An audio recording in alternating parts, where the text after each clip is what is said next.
سيف ابنك إن زمجر فسيخطب في العسكر والطف له منبر.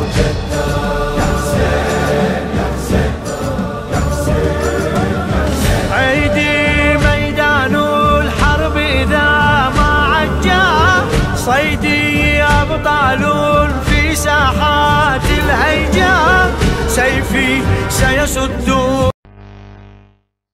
أعوذ بالله السميع العليم من الشيطان الرجيم. بسم الله الرحمن الرحيم. الحمد لله رب العالمين وبه نستعين وصلى الله على سيدنا محمد وعلى الطاهرين وعلى الله عليهم أجمعين. Toujours le cours sur la connaissance de l'imam, le chapitre 94 de Usul al-Kafi, le tome 3, le Kitab al-Hujja. C'est un sujet sur la création des corps, des esprits et des cœurs des imams. Dans ce chapitre, il y a 4 hadiths, je vais vous en citer que 2. Les 2 premiers. Le hadith numéro 1. Un groupe de nos compagnons chiites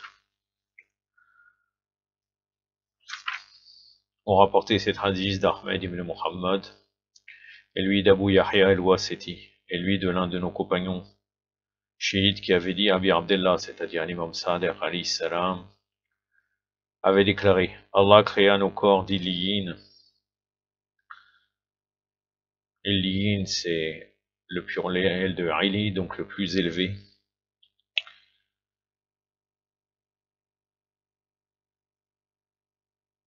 Et donc ça signifie des créatures les plus élevées, et le lieu aussi où ils habitent. Ils habitent donc leur place dans le paradis, dans un monde paradisiaque. Allah créa nos corps d'Illiyin et créa nos esprits de ce qui est au-dessus de cela. Donc ils sont au-dessus de la Illiyin, leur esprit. Et il créa les esprits de nos partisans, les chiites, d'Illiyin, et créa leur corps de ce qui est en dessous de cela. Donc la différence, c'est que les esprits des imams sont supérieurs à les Illiyin, et les chiites sont créés, leur esprit d'Illiyin et leur corps est en dessous des Illiyin. Pour cette raison, il y a un rapport entre eux et nous, et leur cœur aspire à nous.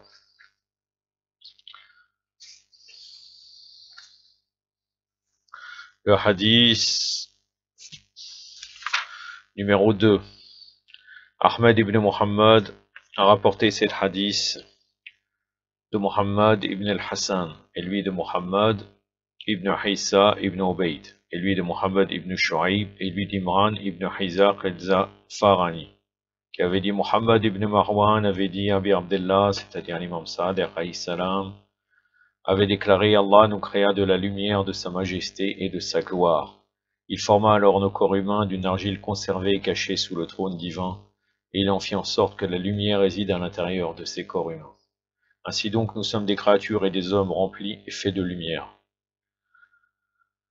C'est pour cela que le prophète sallallahu alayhi wa alayhi et les imams n'ont pas d'ombre, car ils sont totalement la lumière, dont face au soleil, c'est lumière sur lumière, donc il n'y a pas d'ombre. C'est pour cela, c'est une explication qui est expliquée quand par exemple on parle du prophète sallallahu alayhi wa alayhi dans les descriptions qui a été faite par certains compagnons, comme quoi il n'avait pas d'ombre. Ainsi donc, nous sommes des créatures et des hommes remplis et faits de lumière, et n'a bénéficié personne d'autre de ce qu'il nous avait donné en nous créant. Et il créa nos partisans de notre argile et leur corps physique d'une argile conservée cachée qui est inférieure à l'argile mentionnée auparavant. Et Allah n'a bénéficié personne d'autre de ce qu'il leur avait donné, excepté les prophètes, alayhum salam, et donc nous et eux devînmes des gens, an-nas, tandis que d'autres gens devinrent des sauvages, el-hamaj, méritant le feu infernal, et c'est en effet dans le feu qu'ils seront jetés.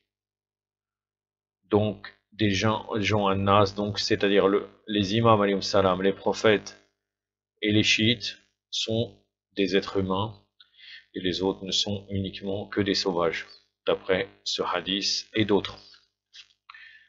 J'en ai terminé avec ce sujet. Inch'Allah, la prochaine fois, je serai toujours dans le même cours, sauf si j'ai un sujet intermédiaire à traiter, comme j'ai toujours fait. J'arrive au récit qu'il y a dans le mémorial des justes, Le récit numéro 57, le nouveau voisin, du tome 1 du Mémorial des Justes, la page 118. Un homme Ansar acheta une nouvelle maison dans un des quartiers de Médine, et y emménagea. Or c'est seulement alors qu'il s'aperçut qu'un voisin, sans gêne, lui était échu. Il se rendit auprès du prophète et lui dit: j'ai acheté une maison dans tel quartier au sein de telle tribu, et y ai emménagé. Hélas, le plus proche de mes voisins est quelqu'un dont non seulement l'existence ne m'est pas bénéfique, mais de la méchanceté duquel je ne suis pas à l'abri. Je ne suis pas sûr qu'il ne nous cause pas de préjudice et tourments. Le prophète sallallahu alayhi wa sallam chercha 4 personnes, Ali, Salman, Abu Dar et un autre, dont on dit qu'il s'agissait de Migdad, de transmettre à forte voix la phrase suivante aux gens, hommes et femmes, dans la mosquée: n'a point de foi celui dont les voisins craignent la persécution.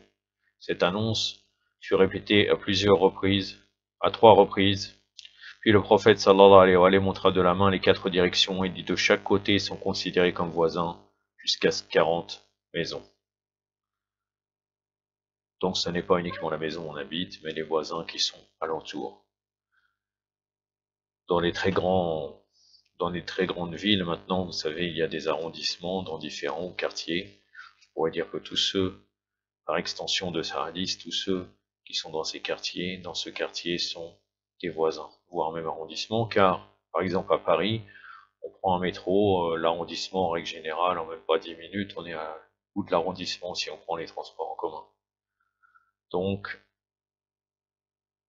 tout cela, on pourrait dire, c'est nos voisins, car c'est vis-à-vis des transports, c'est juste à côté. J'en ai terminé avec ce sujet. يكتفي بهذا القدر وصلى الله على سيدنا محمد وعلى آله الطاهرين والسلام عليكم ورحمة الله.